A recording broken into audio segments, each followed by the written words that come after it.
Ang may ulat ko po bilang majority leader kung ano yung nagawa ko. Ano yung nagawa ko nung isang linggo? Siguro bilang principal author ng isang mahalagang batas, in-extend po natin ang term of office ng mga kapitan.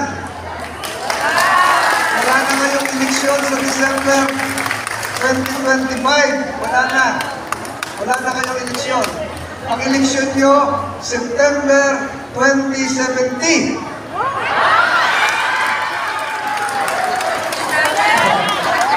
Ayaw nyo yun. 64 kayong barangay dito. Nagkamali ako, 2027, September 2027. Pero kung ako masusunod, 2070 kayo. Tapos, magkakaroon ng tatlong termino, kayo, 64, ano?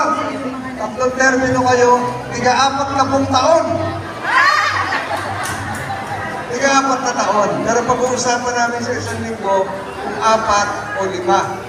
Kaya ito po ay bilang pagkilala sa ating masisipag na kapitan na tumulong din ng COVID-19 pandemic. At napakahirap ng trabaho ng kapitan. Kaya, Kap, sana ang hinihingi lang po sa inyo ng ating pamahalaan, kayo po ay maging masipag sa loob ng 2 taon. Masipag. Kayo po dapat ay maging matulungin sa loob ng 2 taon na extension ninyo.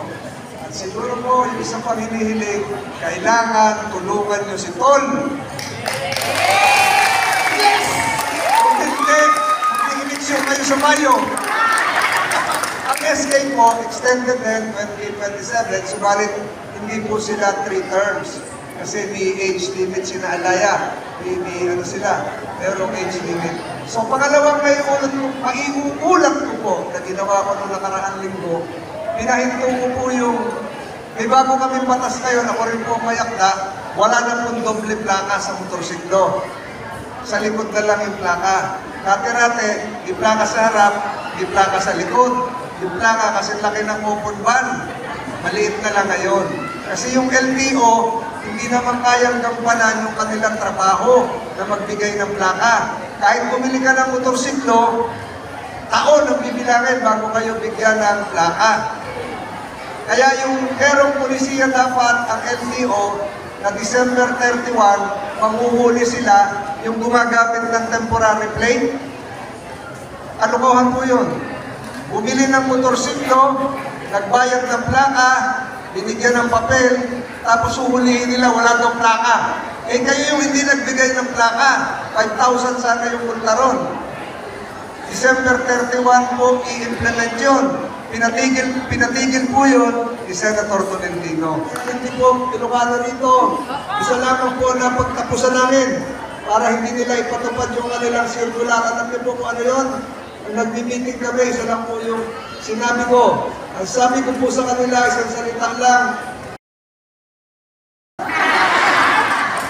hindi na nila ipinatupad.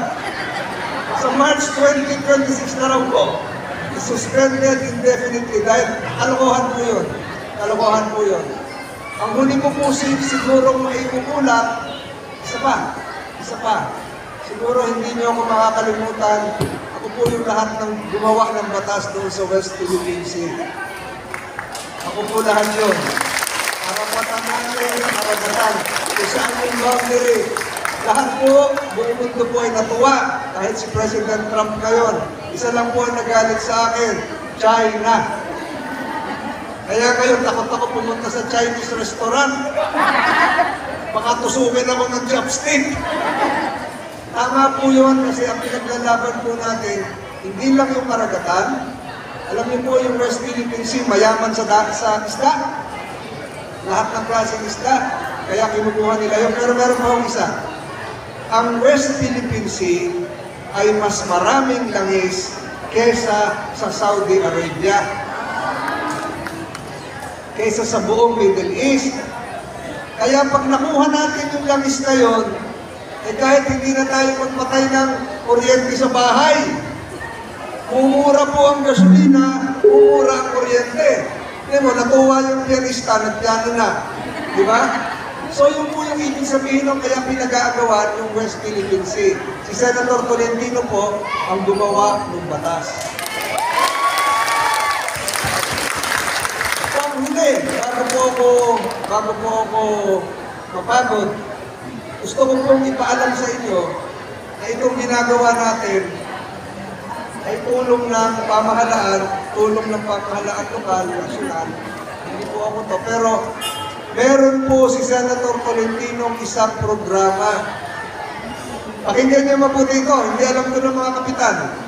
Wala po nakakaalam nito. Ito po ay hindi plano. Ito po ay hindi pangako. Ito po ay hindi isang proposal na ipatutupad pag nanalo uli ako. Ito po ay ipapatupad na sa isang linggo. Sa ayaw at sa gusto nyo. Sa isang linggo. Ano po yung programa ito? Pakinggan niyo mabuti. Maririnig niyo ito. Ang pangalan po ng programa, Litaw. Ayun, nagulat na kayo. Litaw, ano yung lilitaw? Sa amin sa Cavite, merong, ano yun, palitaw. Alam niyo yung palitaw? Yung panahon ng COVID, lahat tayo dumaan sa COVID. Sa Maynila, buong mundo yung COVID.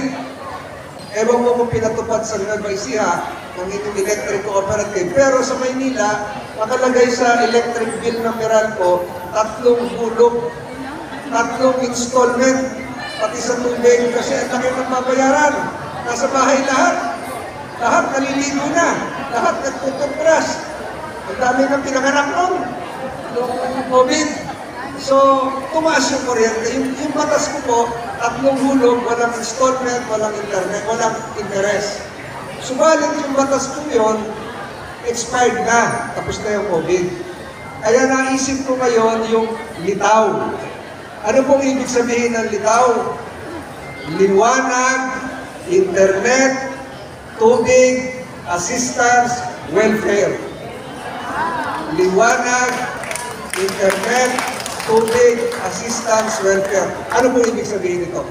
Ganitong kahalaga ngayon ng internet. Pag wala kang signal, napakahirap. Ang pangalawa, hindi ko makalimutan ito, na ikukwento ko, sumalangit dawa. Merong isang bata, 13 anyos, maglo-load lang yung piso load para makapag-submit ng assignment. Internet, nawawala, hindi nakita ng magulang. 13 anyos, nakita kinabukasan patay. Hindi ko na sabihin sa inyo kung saan. Ganong kahalaga po yung internet. Ganong kahalaga rin po yung tubig, kuryente. Kaya nga po ako, alam niyo na, vice ito, nung ako po yung MMDA chairman, ako po lagi yung nakatutok sa kalamidad. Yolanda, putok ng Mayon, putok ng Taal, sunog. Kaya nakikita ko, kahit yung sunog sa Tondo, nasa evacuation center pa lang yung pamilya na sunugan. Darating yung kolektor ng Meralco. Saan nakatira dito si Mr. Juan? Nandun po, nandun sa tent. Meron ng notice of disconnection. Puputulan ng kuryente, nasunugan na nga. Ang isang nasunugan, ang unang gagawin ng tatay ay mangutang ng 4 na pohas na yero, bumili ng hollow blocks, bumili ng jealousy, para gawin nila yung bahay, para makabangon ulit. Pero si Meralco, si Electric Cooperative, walang pakialam dyan. Pag hindi kayo nakabayad, putol. Simula next week, yung programa ni Senator Tolentino Litaw, siya muna ang magbabayad ng kuryente at tubig. Ang ginagawa ko nung isang linggo. At saka hindi po ito, ayun, tinanong, mandar na yung internet, ang lakas. Hindi po ito kwento lang dahil i-a-announce na po ito ng DSWD, Litaw. Kaya ang gusto ko pong maalala ninyo, ang nag-invento ng Litaw, si Tol. Kaya para alam nito, para sa buong Pilipinas po yun.